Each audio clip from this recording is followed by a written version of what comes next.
दोस्तों, कांग्रेस की सक्रिय कार्यकर्ता हिमानी नरवाल की बेरहमी से हत्या कर दी गई और उनका शव सूटकेस में बंद करके सड़क किनारे फेंक दिया गया।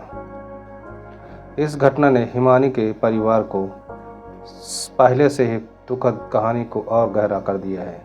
इस घटना के कुछ समय बाद उनके बड़े भाई की भी हत्या कर दी गई। इन दोनों घटनाओं के बाद हिमानी की मां सविता देवी को बीएसएफ में नौकरी मिली थी और वे अपने छोटे बेटे जतिन और बेटी हिमानी के साथ दिल्ली के नजफगढ़ इलाके में रहने लगी थी। हिमानी नरवाल ने अपनी शिक्षा पूरी करने के बाद राजनीति में कदम रखा। उन्होंने 2016 में NSUI से अपनी राजनीतिक यात्रा शुरू की थी और जल्द ही कांग्रेस पार्टी में सक्रिय हो गई।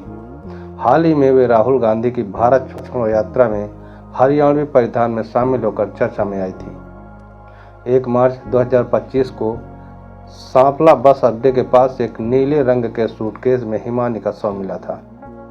शव पर चोट के निशान थे, हड्डियां टूटी हुई थी और गले पर काली चुन्नी लिपटी हुई थी, जिससे आशंका जताई जा रही है कि गला घोंटकर उनकी हत्या कर दी गई है।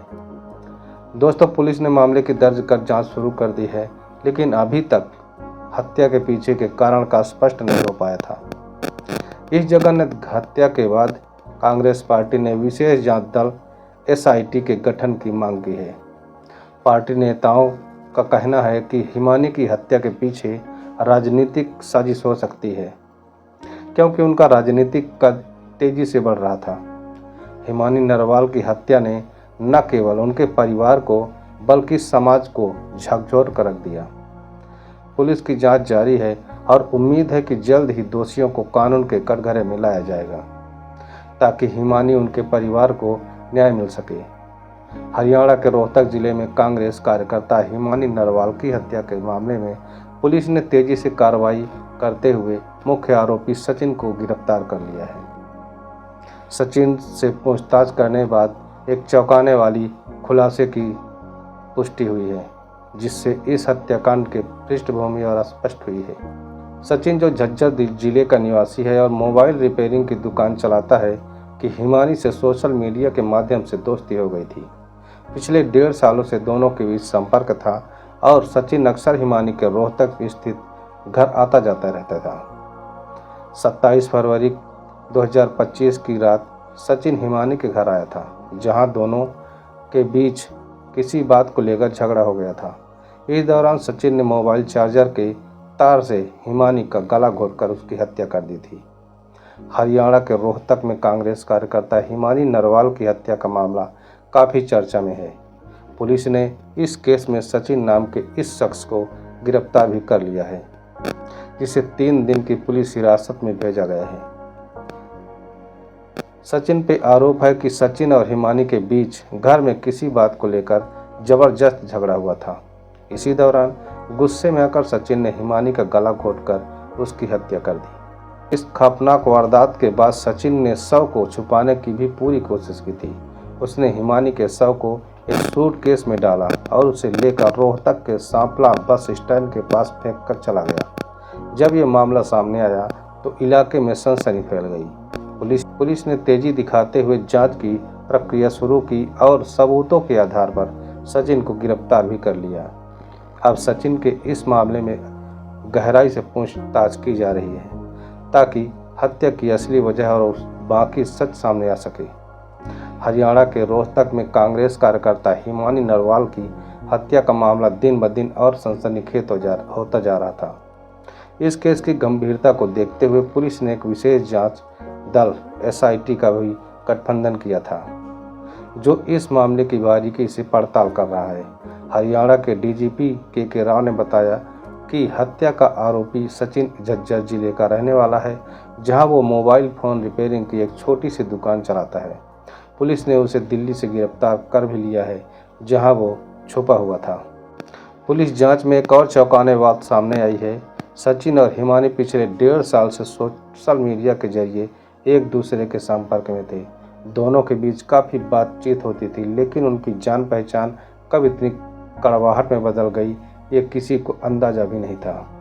अब पुलिस सचिन से सख्ती से पूछताछ कर रही है ताकि इस खौफनाक वारदात की असली वजह पूरी तरह से सामने आ सके। इस मामले को लेकर इलाके में चर्चा का माहौल बना हुआ है और लोग हैरान और परेशान हैं कि आखिर ये मामला इतना बढ़ते बढ़ते हत्या तक कैसे पहुंच गया। हरियाणा के रोहतक में कांग्रेस कार्यकर्ता हिमानी नरवाल की हत्या की कहानी में हर दिन नए खुलासे हो रहे हैं और मामला और अब भी सनसनीखेज होता जा रहा है। डीजीपी के राव ने बताया कि आरोपी सचिन को, जो झज्जर का रहने वाला है, अक्सर हिमानी के घर आता जाता था।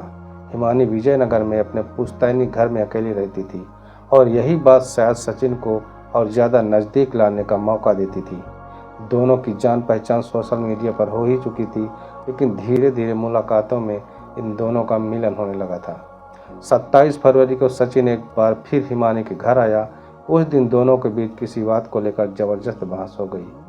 बात इतनी बढ़ गई कि गुस्से में आकर सचिन ने आपा खो दिया। हिमानी नरवाल की हत्या के बाद सचिन ने जो किया वो किसी फिल्मी सीन से कम नहीं था। वारदात को अंजाम देने के बाद सचिन ने जल्दबाजी में हिमानी के घर की तलाशी ली। वहां से उसने हिमानी के गहने, लैपटॉप और अंगूठी उठा ली और चुपचाप झज्जर लौट गया। अपनी ही मोबाइल रिपेयरिंग की दुकान में उसने ये सारे सामान छिपा कर रख दिए ताकि किसी को भी शक न हो। लेकिन उसकी असली साजिश तो इसके बाद शुरू हुई। उसी रात सचिन ने हिमानी के शव को एक बड़े काले सूटकेस में ठूस दिया। उसके साथ खून से सनी एक रजाई और एक बैग भी लिया। फिर वह ऑटो रिक्शा पकड़कर निकल पड़ा जैसे कुछ हुआ ही न हो। जब वह सांपला बस स्टैंड के पास पहुंचा तो मौका देखकर सूटकेस वही फेंक दिया और बिना पीछे देखे फरार हो गया। इस पूरी वारदात से पूरे इलाके में हड़कंप मचा हुआ है और अब पुलिस इस केस की हर परत खोलने में भी जुटी हुई है। हिमानी नरवाल की हत्या ने उनके परिवार को गहरे सदमे में डाल दिया है।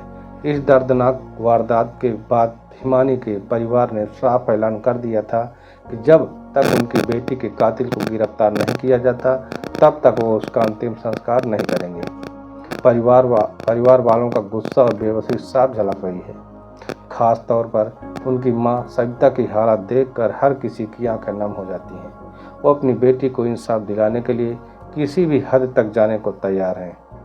रोहतक में मीडिया से बात करते हुए सविता ने रोते हुए कहा, मैं अपनी बेटी के हत्यारे के लिए सिर्फ फांसी की सज़ा चाहती हूँ। मेरी बेटी को तभी न्याय मिलेगा जब उसके कातिल को सख्त से सख्त सज़ा मिलेगी। पूरे इलाके में इस घटना को लेकर गम और गुस्से का माहौल है।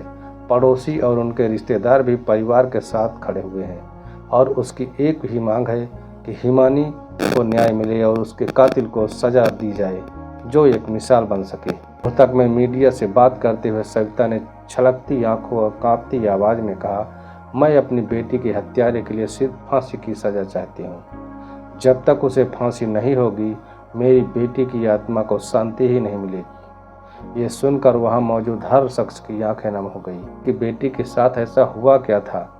सविता ने बताया, मैंने आखिरी बार 27 फरवरी को अपनी बेटी से बात की थी। उसने कहा था कि वो अगले दिन पार्टी के कार्यक्रम में बहुत व्यस्त रहेगी, इसलिए शायद ज़्यादा बात न हो पाए। लेकिन उसके बाद जो हुआ वो किसी बुरे सपने से कम नहीं था। अगले दिन जब उन्होंने हिमानी को फ़ोन किया तो बार बार नंबर बंद मिला। उन्हें अंदाज़ा भी नहीं था कि यह खामोशी हमेशा के लिए हो जाएगी। हिमानी सिर्फ 26 साल की थी और रोहतक में LLB की पढ़ाई भी कर रही थी। वो अपनी पढ़ाई के साथ साथ कांग्रेस पार्टी से भी जुड़ी थी और सामाजिक मुद्दों पर अपनी बेबाक राय रखने के लिए जानी जाती थी।